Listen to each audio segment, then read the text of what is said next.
entering the realm of the freaky deaky, an unsuspecting stop at the crossroads of fantasy and reality, where the frayed edges of make-believe seep into this cookie-cutter white picket world you've been led to believe is far from extraordinary.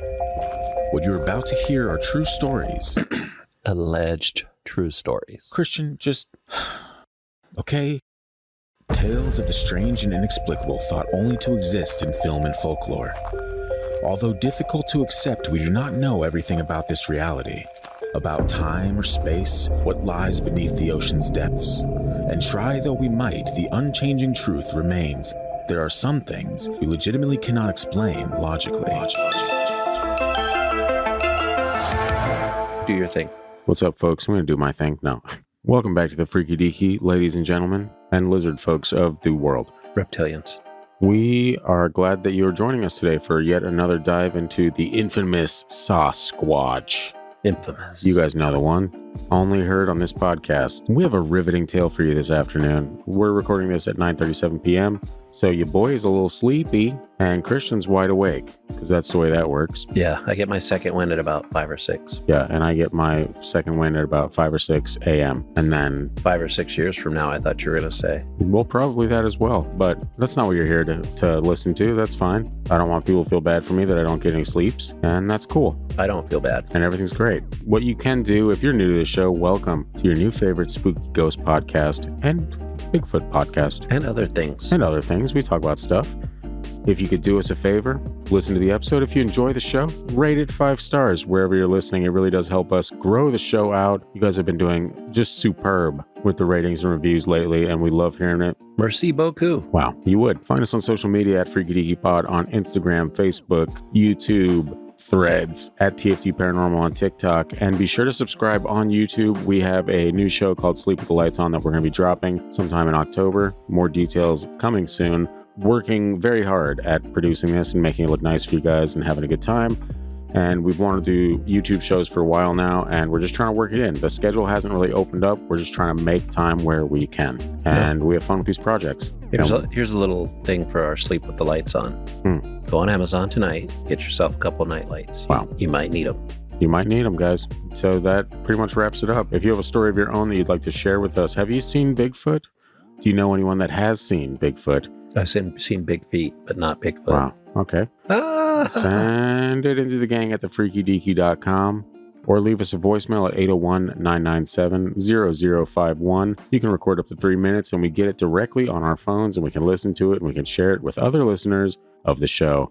And I believe that's all I have. That's it. Right back to Christian with the news and all that and more at 11. I have a question, though. Okay.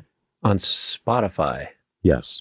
to leave a rating, do you have to be like a premium member? No. You just have to listen to the show. Okay. You have to.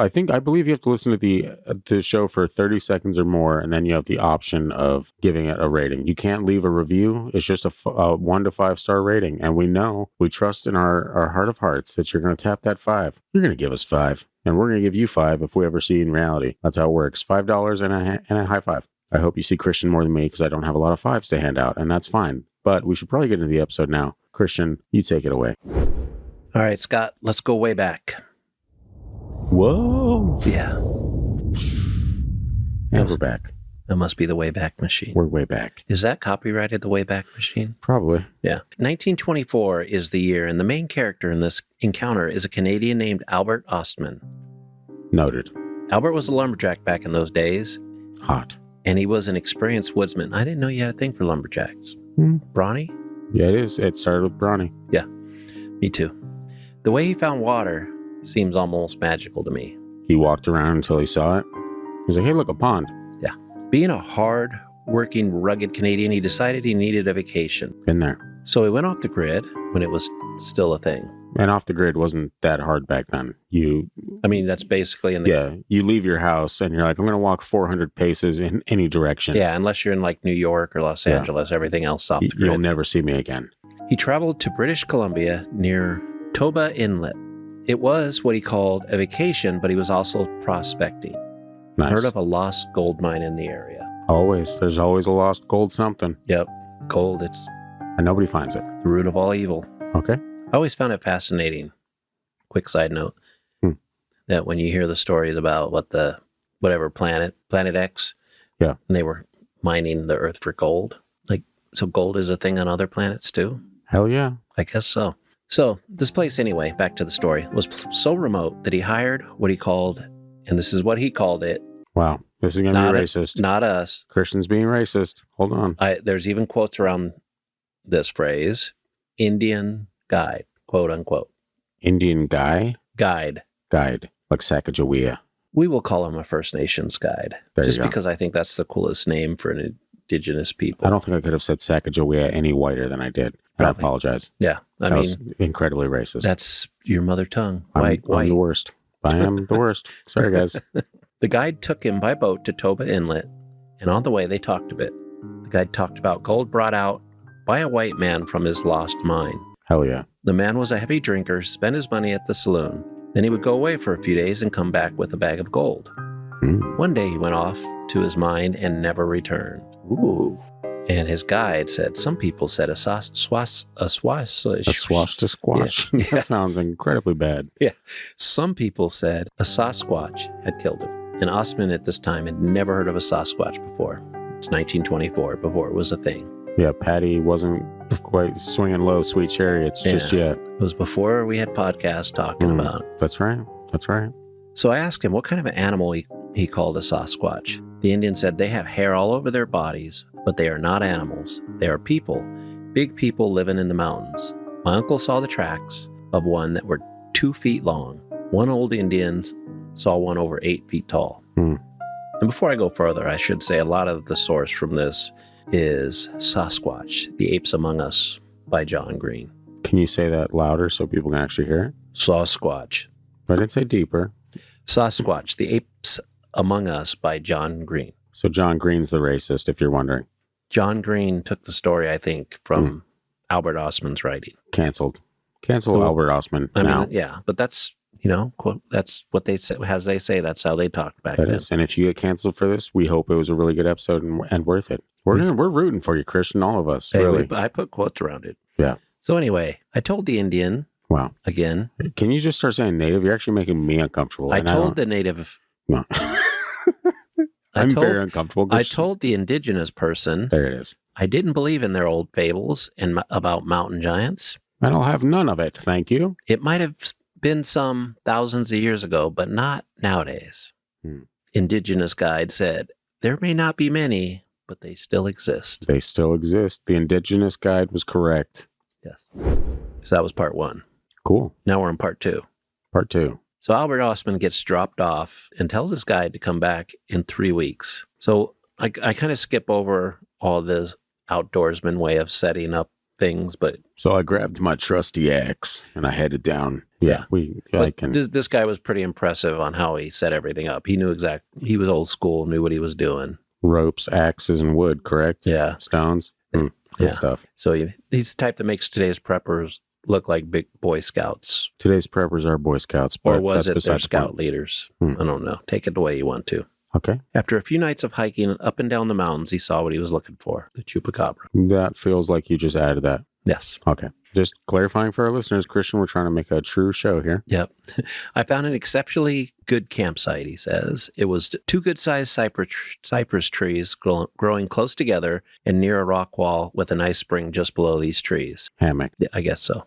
Yeah, no, I don't know, man. But there were 2 trees there, so that Shouldn't makes have sense. cut out those details, huh? Yeah. I'm pretty sure he did not say hammock. Maybe he just said it to like we would understand because that's what they did back then. Okay. So anyway, he tended to make this his permanent camp. So he cut lots of brush for a bed. Bugs. I cut lots of brush for my bed between the trees. I rigged up a pole from this rock wall to hang my pack sack on. Gross. And I arranged some flat rocks for my fireplace for cooking. I had a really classy setup, and this is when things began to happen. The one thing about Albert Ostman was he was a heavy sleeper. That is one thing about him. Which probably seems not like the best trait to have when you're out in the middle of nowhere with bears. Definitely not on the top 10 list. Yeah. No. He went to sleep, and the next morning when he woke, a few things in his camp were disturbed. Nothing major, so he roasted a grouse on a stick. That's what you do.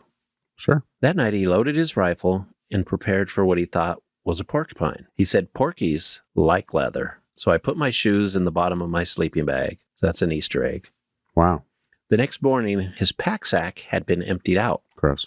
A half-pound of prunes was missing along with his pancake flour. While this type of thing was happening, Albert decided to stay close to camp. Maybe the Sasquatch was just having some digestive issues. According to him, this is a porky. I don't think so. We'll see. If this episode turns out being about a porcupine, our listeners are going to be very disappointed. Well, you'll just have to wait to hear the story. Is it a porcupine or a Sasquatch? You be the judge. He says, I was hoping it would be a porky so I could get good porky stew. Wow. He didn't get his stew. After 3 nights of visits, Albert again passed the hell out. Makes me wonder if he forgot to mention that he had a bunch of alcohol with him too, though. Yeah. Or maybe it was snuff. Okay. Another Easter egg. He got prepared for battle with the porcupine. Okay. This night it was cloudy and it looked like it might rain. Can I ask, how much battle do you have to prepare for with a porcupine when you have a rifle? Are you adding this? I added that part. Okay. I was sitting there, I was like, please tell me he was not genuinely gearing up. That would be today's men.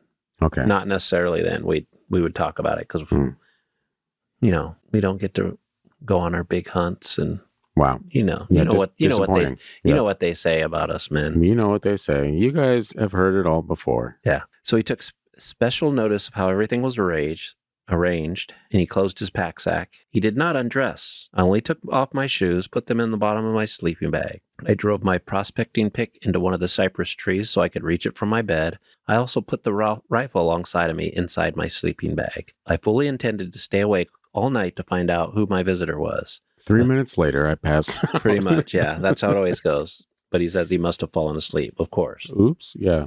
He woke when something picked him up in his sleeping bag. Ooh. He at first thought it was a snow slide, but there was no snow at his camp. Weird first thought then. I guess, but if you're out laying on the snow because you're doing your, what was that? But there's no snow at his camp. The Dyatlov Pass. Maybe that's what they're talking about, that kind of slide. Yeah. But he felt like he'd been tossed onto the back of a horse, but he could feel whoever it was walking with him, and he was over the shoulder. He's like, that damn porcupine. Yeah. It's roided. I tried to get my sheath knife and cut my way out, but I was in an almost sitting position and my knife was under me. I could not get a hold of it, but the rifle was in front of me. I had a good hold of that and I had no intention to let it go. At times I could feel my pack sack touching me and could feel the cans in the sack touching my back. Wow. Feel the cans. Yeah. He said it seemed like they had been traveling for an hour. He could feel they were going up a steep hill. Wow. Sometimes it's funny, the words. You got to get up this steep hill. Yeah. Sometimes I get into character too much, maybe. That's true. He could hear his abductor breathing hard and sometimes a slight cough. That's when he knew the brown man was right about the mountain goats. That brown man was right, damn it. So he yelled, Sasquatch. No, he didn't. He just... Yeah. I was like, Christian, I know when you add things in. Yeah. It's very easy to tell. Albert was all bundled up in an uncomfortable way. He felt his legs going to sleep, and if there hadn't been a small hole left in the top of the bag, he might have suffocated. And it was hot in that bag. When they went downhill, Ostman would bounce off the slope or sometimes be dragged, so he knew they were headed down. The entire time he was trying to figure out how long and how far they'd traveled. I'm going to let his words tell the story a bit. It's probably a good idea. Finally, he stopped and let me down. Then he dropped my pack sack. I could hear the cans rattle. Then I heard chatter, some kind of talk I did not understand. The ground was sloping, so when he let go of my sleeping bag, I rolled downhill.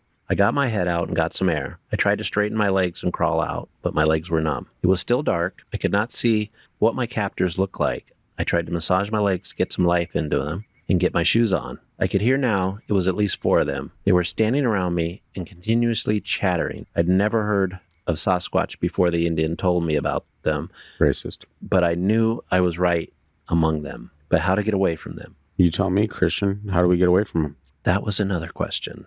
I got to see the outline of them now as it began to get lighter, though the sky was cloudy and it looked like rain. In fact, there was a slight sprinkle.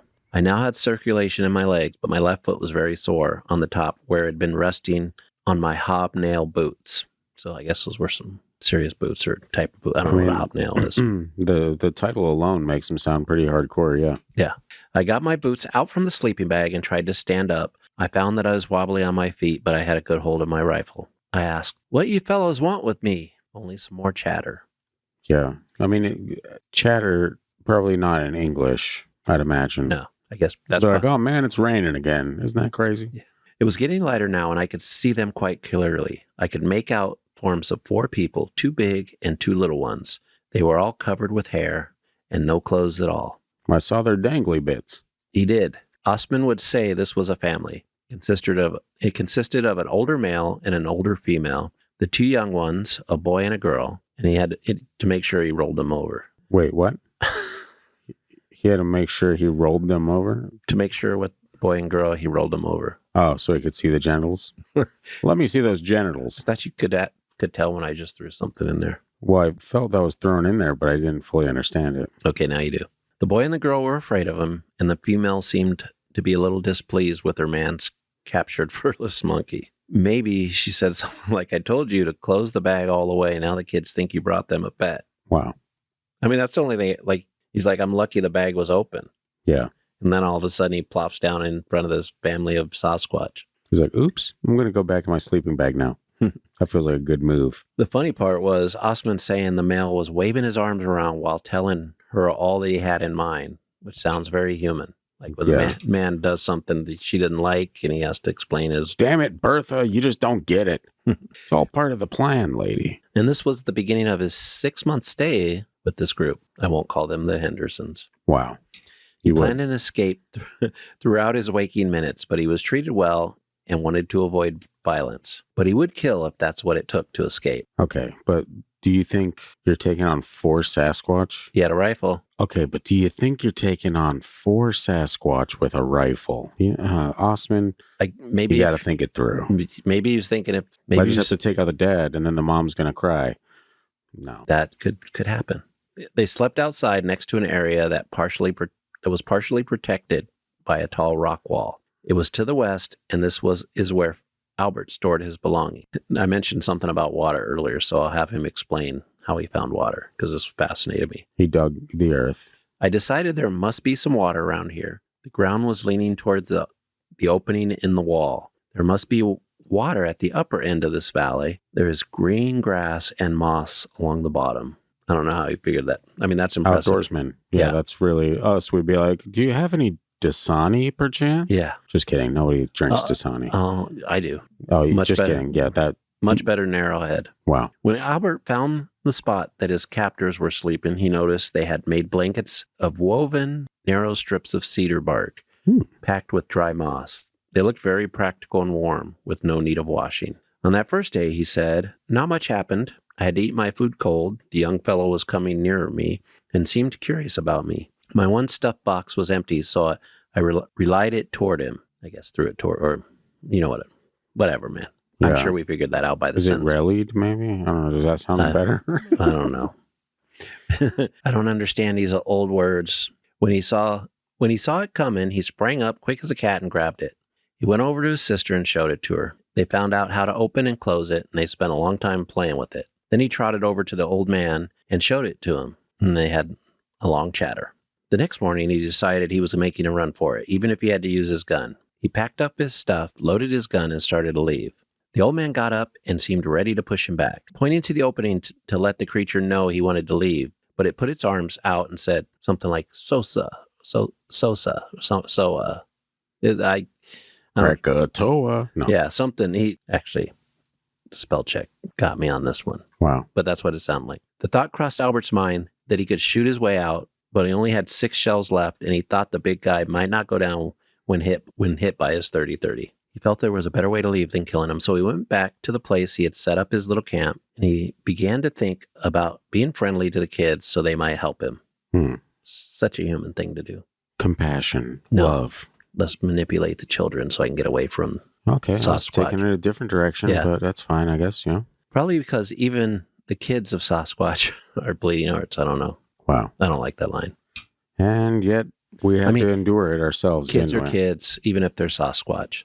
Wow, wholesome. He remembered a story of someone using snuff to blind an angry bull, but that would require getting close to the big guy. He came up with the idea to let the boy have a bit so that he would show it to his father and maybe he would take a taste. If he did, he might be able to entice him to eating enough snuff to get him extremely sick. So he says, the following day I did not see the old lady till around 4 p.m. She came home with her arms full of grass and twigs and of all kinds of spruce and hemlock, as well as some kind of nuts that grow in the ground. Nice.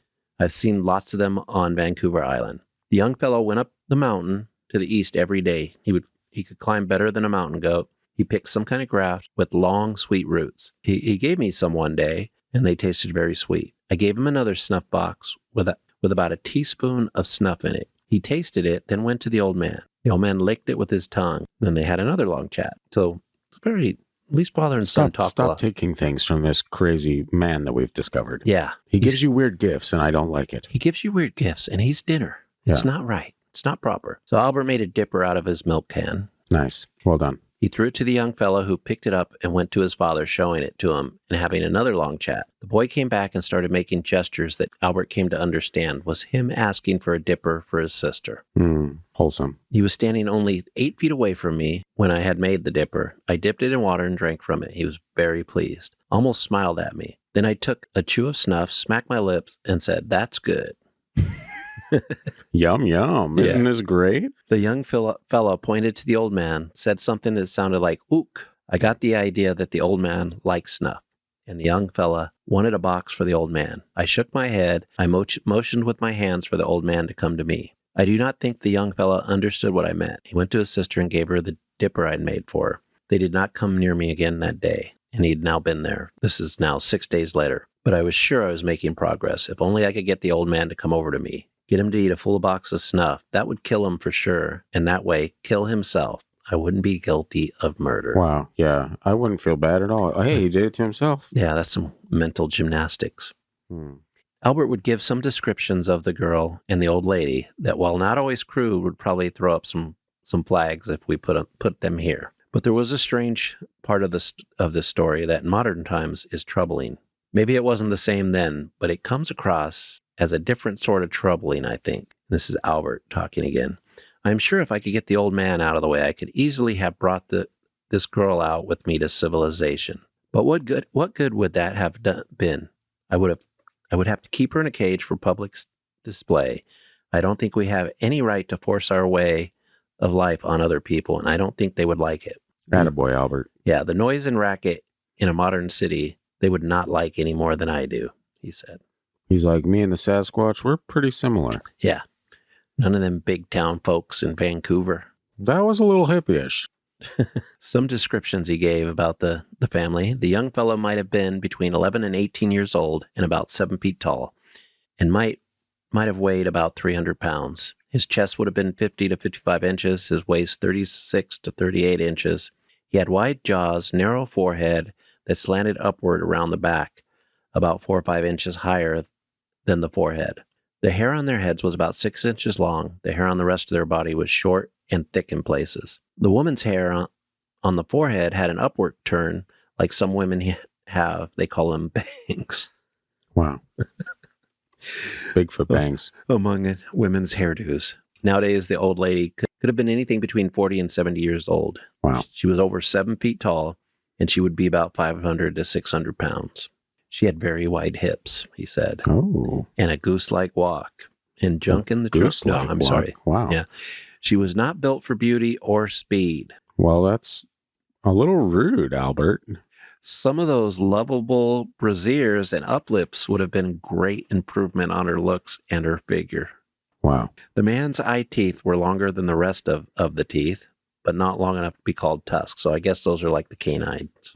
The old man must have been somewhere near 8 feet tall, big barrel chest, and a big hump on his back, and powerful shoulders. His biceps on his upper arm were enormous and tapered down to his elbows. His forearms were longer than common people have, but well proportioned. His hands were wide, the palm was long and broad, and hollow like a scoop. His fingers were short in proportion to the rest of his hands. His fingernails were like chisels. The only place they had no hair was inside their hands and on the soles of their feet and the upper part of the nose and eyelids.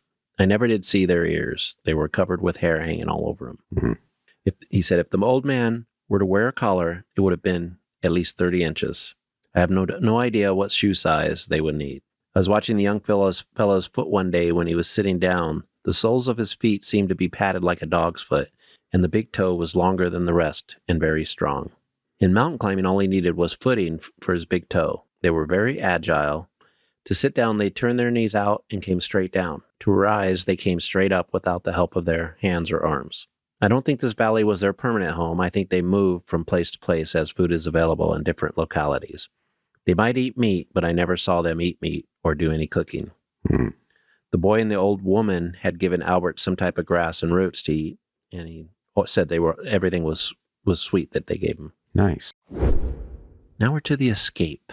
After 6 days, Albert began to do the pondering of the snuff and all that fun stuff. The pondering of the snuff. Yeah, like give him the snuff. And he was wondering, what do they want with me? They must understand I cannot stay here indefinitely. I will soon have to make a break for freedom, he said. Not that I was mistreated in any way. One consolation was that the old man was coming closer each day and was very interested in my snuff, watching me when I take a pinch of it. He seems to think it's useless to only put it inside my lips. One morning after I had breakfast, both the old man and the boy came and sat down only 10 feet from me. This morning I made coffee. I had saved up all the dry branches I found, and I had some dry moss, and I used all the labels from the cans to start a fire. I got my coffee pot boiling, and it was strong coffee too. And the aroma from the boiling pot was what brought them over. Folgers. Yeah. It's the best part of waking up, even for Squatch. I was sitting eating hardtack with plenty of butter on and sipping coffee. It sure tasted good. I was smacking my lips, pretending it was better than it really was. Not quite sure what hardtack. This is the best. Yeah. I set the can down. It was about half full. I intended to warm it up later. I pulled out a full box of snuff, took a big chew. Before I had time to close the box, the old man reached for it. I was afraid he would waste it, and I only had 2 more boxes. So I held onto the box, intending him to take a pinch like I had just done. Instead, he grabbed the box and emptied it into his mouth and swallowed it in one gulp. Then he licked the box inside with his tongue. Then he threw the box in my face and said, "Nerd." No, he should have. That would be. Of course, this was a recipe for disaster for the old Sasquatch. He was soon doubled over. His eyes rolled up. He put his head between his legs and rolled over a few times. We've all had those times after too much drinking. Yeah. Then he began to squeal again. We've all had those times. He grabbed what was left of the coffee and pounded it, grounds and all. Wow. So that would be so. What a sight. Yeah. Albert decided it was time to go. He was willing to kill to escape, but the old man hurried off to the creek for water. Albert grabbed his belongings along with his rifle. The boy ran to his mother and she began to squeal. He made his way out of the encampment and she hurried after, but he turned around and fired above her into the rocks. She was startled and ran back into the cave-like opening. As Albert left, he kept looking over his shoulder to see if he was being pursued. He made good time and was able to climb a hill so he could be sure they were not following. When I got near the bottom, I shot a big blue grouse. She was sitting on a windfall looking right at me, only 100 feet away. I shot her neck right off. Wow. Yeah, impressive. I made it down the creek at the bottom of the canyon. I felt I was safe now. I made a fire between 2 big boulders, roasted the grouse. Next morning when I woke up, I was feeling terrible. My feet were sore from dirty socks. My legs were sore. My stomach was upset from the grouse that I ate the night before. Should have cooked it. Yeah. Should have cooked it better. I was not too sure I was going to make it up that mountain. I finally made it to the top, but it took me 6 hours to get there. It was cloudy. Visibility was only about a mile. I knew I had to go downhill. After about 2 hours, I got down to the heavy timber and sat down to rest. I could hear a motor running hard at times, then stop. I listened to this for a while and decided the sound was from a gas donkey. Excuse me? Someone was logging in the neighborhood. So I guess a logger. That sounds like a term that you'd call someone that was like negative. That's what it sounded like to me, but maybe it wasn't back then. Gas donkey. That's what I'm going to start calling truck drivers. I told them I was a prospector and was lost. I did not tell them I had been kidnapped by a Sasquatch. As if I had told them, they would have probably, and if I had told them, they would think I was crazy too. Yeah, they'd be like, yeah, okay. Yeah. Well, you enjoy your wilderness. We're going to get back to our gas donkeying. The following day, I went down from this camp on Salmon Arm. That's Okay. it. I went down from this camp on Salmon Arm Branch off Toba Inlet. Nailed it. Perfect. From there, I got the Union boat back to Vancouver. That was my last prospecting trip and my only experience with what is known as Sasquatches. I know that in 1924, there were 4 Sasquatches living. It might only be 2 now. The old man and the old lady might be dead by this time. R.I.P. Peace out, Harry. Do you like the older stories more than more of the recent ones, or do you have a preference? I feel like we get a lot more detail out of the older ones. Yeah. Again, I mean, who's to say? Because it is before technology. Maybe these encounters were a little more likely. Maybe they happened, and you might be the only one out for miles. Mm-hmm. And when you've got together with other people in your area, you didn't talk about Sasquatches unless your sheep were disappearing. Yeah. Yeah, where it really is, it's not something you're just like talking about at the local pub or something like that. You actually, it's like a warning to people like, hey, watch out here. There's some weird shit. And who knows, back then talking about that stuff might have been more taboo than now. So you don't whistle in the woods. Don't mention the skinwalker type of thing. You don't talk about that stuff. Yeah. Yeah. It's pretty wild. I mean, but you also have to wonder, this man was a prospector, right? Mm-hmm. This man was an outdoorsman. Sure. Yeah. What are the odds? He wasn't a storyteller, right? He wasn't an author of any kind. No, he wasn't. So, what are the odds that he would live his life the way he did, and then he'd hear about something that he's never heard before, and then encounter it? But he's going into that area. Yeah. And that's what. But that's what I'm saying. Why would he just make up a story like this? Yeah. What's in it for him? And he didn't tell this story till later on in his life. That's usually the way it goes. Yeah. There's a weird, almost shame about it. Nobody's going to believe this. Yeah. It's very detailed, though. Mm-hmm. Sometimes I like these older stories because it doesn't have all the noise that new stories have. Yeah. Everybody knows about Sasquatch now. Sure. And plenty of people have seen plenty of fake videos on TikTok. There's no shortage of fake videos, yes. But there's also a couple very, very convincing ones. Somewhat convincing ones. I haven't come across very... Have you seen the one that threw the log or whatever? I think I have. It was a logging camp or something like that. And there's this big gorilla looking thing that chucks half a tree. I didn't see a gorilla looking thing, but I did see a big tree. Yeah. At some point. I don't know, man. There's some stuff there's a lot of obviously fake that people are just out there, and that they have even claimed it for themselves, being like, "No, we made this up. It was a suit that we bought off Amazon or blah blah," just for the little notoriety of it. But there's people that kind of like this that don't want to tell their story because it's a little much. And also when you're a lumberjack and a part-time prospector and doing all the other stuff this guy obviously did he really have time to be telling? Yeah. I mean, make up friends or make up stories around a fire with friends or whatever, sure, but not this detailed. Yeah. And especially not after you've been missing for 6 months or some shit. 6 weeks. 6 days he was missing. No, he was held by them for 6 weeks. 6 days. 6 days. But he was going to be in this area for 3 weeks. Gotcha. Okay. All right. And so he told his guide to come back in 3 weeks, which is badass. Oh yeah, already. that's right. That's right. 3 weeks. Gotcha. Now, even an airplane dropped me off. Come back in 2 days. I know. Can you just check on me? Leave a baby monitor out here so you can keep an eye on me. Yeah. Yeah. I don't know, man. That's a pretty wild story. And you didn't even add in any of the bits about the genitalia. That's actually how I heard about this story in the first place, was that people were I forget what thread it was somewhere, but someone was like, we got all these Bigfoot sightings. How comes no one's ever seen his junk? And I was like, I can't believe this is a post, but also a great question.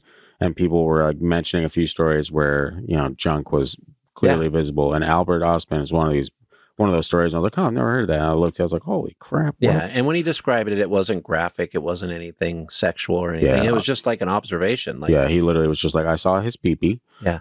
Any outdoorsman would try to determine something, whether it's male or female, because that might determine how you handle that situation out in the middle of nowhere. Do I try to be sexy for it? Yeah. Or do I attack it? You just came across a moose. It's very important if there's little moose around to know whether that's the mother or just some moose looking for the mother. Yeah. Or someone that kidnapped a moose and is a bad criminal moose that has to be taken by the authorities. Also an option. Not nearly as common, but it's an option. Moose napping is a thing here in Alaska. Moose napping. Yeah. I had one. There was a moose napping right outside my house one day. Wow. It was pretty scary. He was sleeping, Christian, but yeah.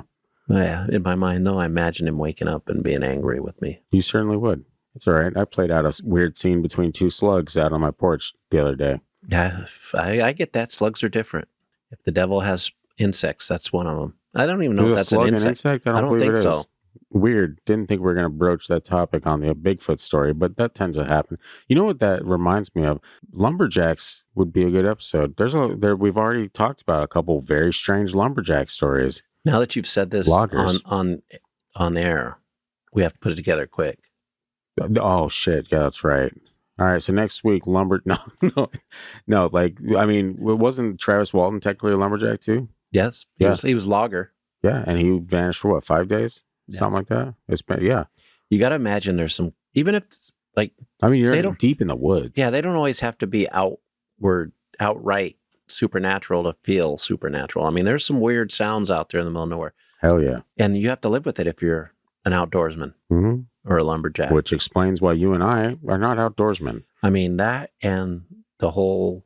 Bugs. A lot of bugs. Bugs, yeah. Yeah, that's the worst. Like, having back problems when you wake up sleeping. There's a lot of great reasons to not be an outdoorsman. Yeah, let's put it this way. We went to the fair today, and there were so many bees, and... So many bees. We all of us, except for Atlas, were totally like stressed trying to keep the bees off of us. There were so many bees. And none worse than that soda place. Yeah. I was like almost livid. The amount of bees I saw flying in and out of those beverages as they were making it. I'm like, I can't believe I'm about to drink. They weren't in the beverages. Bees. They were just in the cups they'd used to mix. Yeah. And how do you think dead bees happen, Christian? It's when the bees fall in, they drown. They're like, ooh, sweet, delicious soda. And then they die. And then I drink it. And that's not fun for me. Let me tell you where the dead bees come from. Wow. Insecticides. Okay. I see you brought your soapbox with you, Christian. Interesting. I just couldn't leave that alone. Of course. Yeah. But no, and I'm super glad that after talking about the fair, I'm super glad we're not filming video today because your boy has been knocking back cannolis like crazy. All right. And let me tell you, I don't think that looks great on video afterwards. So what is a cannoli actually? It's a delicious pastry type dish. I've had them. I just never. Yeah, it's like an Italian dessert pasta. There's pasta involved? No, but it gets kind of shaped like pasta. That's so weird. Totally, but delicious. And I got them because I knew China wouldn't eat them. That's how you got to do it. As a married man, that's how you got to do it. You're like, I'm going to get delicious snacks that I know my wife will not enjoy.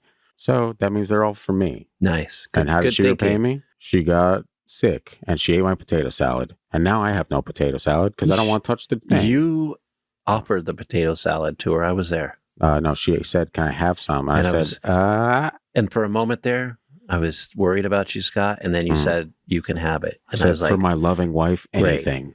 Great. My daughter's going to kill my fellow podcaster. I know. No, I said, you know what? For you, you can have my potato salad. And I don't even care that you got germs all over you. Please spread them to my potato salad. I won't think about that at all. Yeah.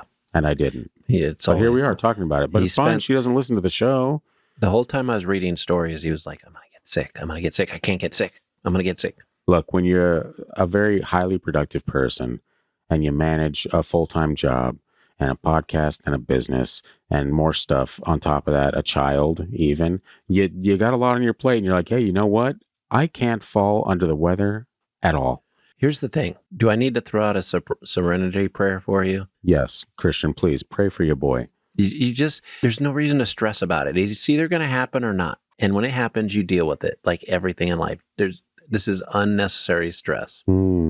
That's actually the title of the memoir I've been working on. But beside all that, Bigfoot, right? This reminds me, and if you guys like this story, go check out our YouTube video, Two Girls from Leighton. I thought that was going an entirely different direction until you said from Leighton. And I'm so glad. No, it's Two Girls Kidnapped from Leighton. Kidnapped by Bigfoot. Yeah. Yeah, was the title of it. Nothing about two girls. Do not start punching that into Google. It's a horrible idea. Yeah. Oh, it's either way. These two Native American girls, or it might have been Canada, Native Canadian First Nations. Hey, you've been canceled already this episode. You really trying to push it? Yeah, they get kidnapped. And it's similar to the story. But getting back to the story, I really do wonder, and I mentioned it as a joke in the episode, what was the point of taking this guy? What was the end game? Yeah, like what was the purpose? Were they going to kill him? Was it a pet thing? Was like the dad Bigfoot in hot water? Maybe he was eyeballing the badonkadonk of some other female Sasquatch, and he's like, "Oh shit, I got to get them a dog." Maybe they're up near the Nahanni Valley, and this particular family ate these 8 people normally. But when he brought it back and opened up the bag and it's alive, and the kids are like, "Oh, we got a pet!" And they're like, "Oh yeah, a pet, right. Yeah. Yeah, and most of us, unless we're on a farm, don't kill our pets. Yeah, well, there's a lot of weird sacrifice that goes on in the world that flies below the radar. But Whatever. Man. Outside of that, I was thinking of when that one guy had to kill Church the cat. Church the cat, a story that we're all familiar with. Yes, some people might be. Are you guys familiar with that time? You guys remember that time when that guy killed Church the cat? And then he killed him again? Actually, Church the cat got hit by a car, but then... I'm not sure where this is going. It's Pet Sematary. Okay. Oh, yeah. See, I never saw Pet Sematary. The movie was okay. Was the new one any good? Did you watch the new one? Yeah, it was fine. I read the book, and the books terrified me. I bet. Yeah, it's a Pet Sematary. So, but yeah, that one... the cat's name was Church, which I always thought was an amazing cat's name. Yeah. I don't know why. I got because you're really a big fan of the gospel, but Hallelujah. Yeah, that's one I got to add to my list. You're the one that kind of like pulled all this stuff together for the Albert Ostman story. If we can return to that before we close out, what do you think about this story? Because you're actually like one of the few things that you do actually believe is a possibility in this world is Bigfoot. Giants as well. We can touch on that more later. But I believe, and I kind of believe along the lines of Albert Ostman, where he's like, yeah, there might have been thousands of years ago, but maybe not now. Yeah. Excuse me. Got choked up. Yeah, I did. Albert's my boy. Yeah. Sorry. This one's pour some out for Albert. But like, it makes sense to me that there was a relative of modern humans, or an offshoot, or a different variation of whatever we are. Descendants of Cain. No. Whatever. I feel like and that's a fun theory, but I've never looked into it at all. But I feel like I've heard that at some point where people are like, they're descendants of the whole Cain and Abel nonsense. But who knows? That's the thing. Who knows? Fun. Isn't it fun to speculate sometimes though? Like if things kind of like tie together a little bit, you're like, oh, what if though? You hear the weird theories I come up with where I tie different things together. Never. No, they're all fully based in logic and science. I would like to believe that something like this existed, and I would love to believe it still does. It still does, and is not stuck in some small area suffering because we've taken so much of its habitat. Wow. But also, the realistic thing is that's what us humans do. So it's hard for me to imagine one being around now. But if one was around, they could be in Alaska. We're always finding new things, right? Yeah. I'm not very How good. long we've been on this earth, according to science? Billions of years or some shit, right? We usually we're still finding new things, man. We usually don't find something this big, though. Yeah. It's kind of, you feel like it's kind of hard to miss something this big. It's not impossible that it's happened. I believe that Tasmanian tiger's out there. Oh yeah, there's been pictures and all kinds. But they're not very good, but they're still better. There's a couple that are. They're better in the Bigfoot pictures we normally get. Well, yeah, most everything is. But my thing is, like, there's throughout the many years of looking into Bigfoot and reading Sasquatch stories and all that, I've come across a lot of weird information about these things. And like it needs a brassiere. That was maybe the weirdest information about these things, but the fact that the whole idea of like hiding in plain sight type thing, like these things are experts at camouflage. They're experts at blending into their surroundings, right? As most animals in the wild are. Precisely. So what are the odds that even, you and I don't go hiking very often, but we've been in the woods plenty of times in our lives. Right? What are the odds that you've passed by something that maybe just looked like a tree stump or something, and then once you leave, it stands up and keeps walking on with its day? Because there was a story I read, like within the last year, I want to say, where it was just that. Like this person was hiking, and he noticed this tree stump moving, and then the tree stump noticed him, and then like went back to being still, but at some point broke character or whatever and moved around a bit. And it wasn't for a while till the guy was like, holy shit, that's a Bigfoot. Yeah. It's just like kind of blending in. So who's to say that something isn't out there blending in with the surroundings? It's hilarious if you think about it, but I'm going to use something this is going to be kind of funny because this is an old saying from my dad, and I'll paraphrase it. Back when I was a kid, and he would take me out hunting, and we would talk about it, and he would teach me a little. I'd ask him, like, what about the bears and like the big scary animals we had to worry about? He's like, when are we gonna see those? And he's like, they'll see you, but you almost never see them. Yeah. They know you're there. You just don't know Exactly. they're there. They're all around you all the time, paying Yeah. attention to you because you make them nervous, Yeah. but they don't show themselves to you. That's So it could be the same. It's- It would it- be the same yeah. if Bigfoot existed. why would it be any different? That's Yeah, the I thing. mean- If this is what happens with all wildlife out there, we're talking about something that's more intelligent than that. Well, yeah, because Why wouldn't it be the same? if they're built like us, their brain probably works pretty close to how ours work. Mm, And I mean, our brains are pretty crazy. Yeah. So let's have an animal that is adept and used to living out in the wild that thinks pretty much like we do now. yeah. It's pretty wild. Or their brain works like we do. They don't think like we do, but their brain works close to ours. Yeah. I don't know, man. I'd be actually interested if you're in the Facebook group and you're listening to this episode. First of all, what's up? Secondly, what's your favorite Bigfoot story? Because there's been a lot of them. There's been a lot of really good ones. But if you are someone that believes that Bigfoot exists, what is the story that convinced you? I want to know that. Somebody make a post about that and talk about it, and I'll chime in. Because I have the memory of a goldfish, and I can't remember to do things most of the time. This one right here and the two girls that got abducted by Bigfoot. Those are the ones that sold you the most? They have me like open to the possibility. Are you still not convinced on Patty? No, Really? no, I'm not. I sent you a message on, I think, Facebook recently where someone pulled the actual film, like the real film of it, and like you see a lot more detail and stuff. Didn't And they stabilize it or something like that? that's been done plenty of times, but there's people there's been so much research done on that one video that over the years I went from believing it to being like totally fake to believing it again to totally fake, believe it. Like, and right now I'm at a point in my life where I'm like, it's legit. There's the one it's thing too about legit, man. about that, and I might have mentioned it on the podcast before, that makes it seem a little bit more legit, was the fact that The hairy boobies. Yeah. no, Oh. it was a scientist that basically studies how humans and other animals walk, Yeah.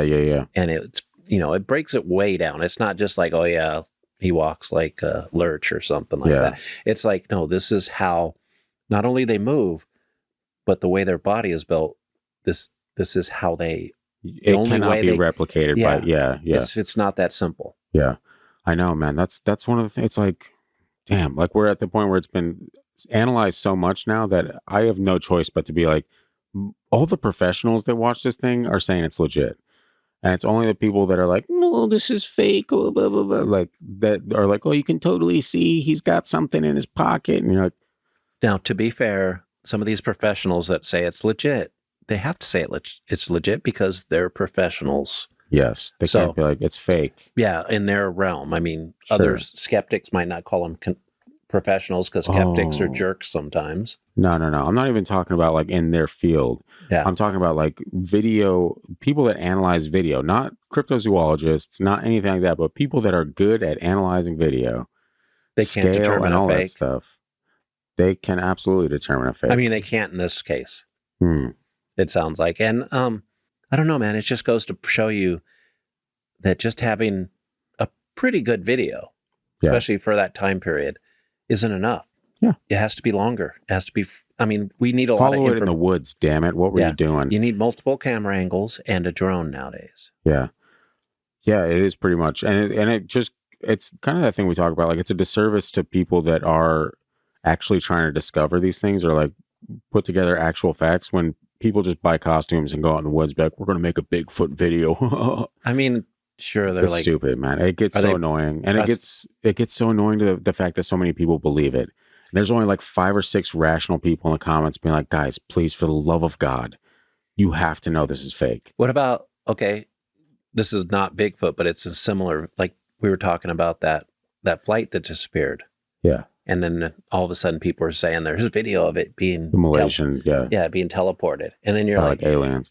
this video is from years earlier, something completely different. You're like, son of a bitch. Yeah. Why are there people, who are these people? Are they a bunch of idiots just disinformation, sitting maybe. in their basement, their parents' basement? Or are Hmm. these actual government people? Yeah, just trying to spread this. So was that Malaysian thing? I'm pretty sure it's fake. But Yeah, because I even thought that, like, watching, like, there's no way this is just coming out now. Plus, there's a Stephen King story that's pretty similar to, has a plane disappearing just like that. Hmm. So yeah, I mean, sometimes you can see these weird videos or stories, and they're like, I've already read that book, Yeah. by this author, and they're like, now they're copying it 30 years later. Yeah.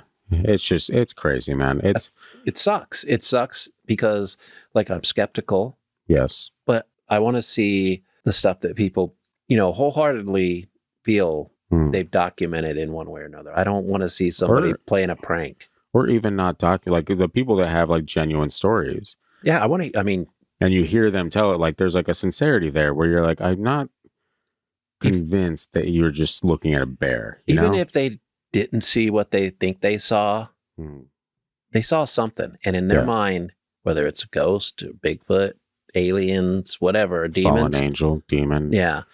What they saw is a reality. Yeah. And we can sit here, or I can sit here, and like I said, some of those asshole skeptics that are just assholes. You guys are idiots. Yeah. It's still reality. Yeah. Someone else didn't get to determine your reality. That's true. I mean, how you view things and experience things is a reality you only get. That is true. And we actually have a couple people locally that we want to get on the show, talk about Bigfoot sightings and whatnot. And there's one friend of ours that we run into whenever we throw away the boxes from my house at the recycling center. He told us about his old boss that had a Bigfoot encounter.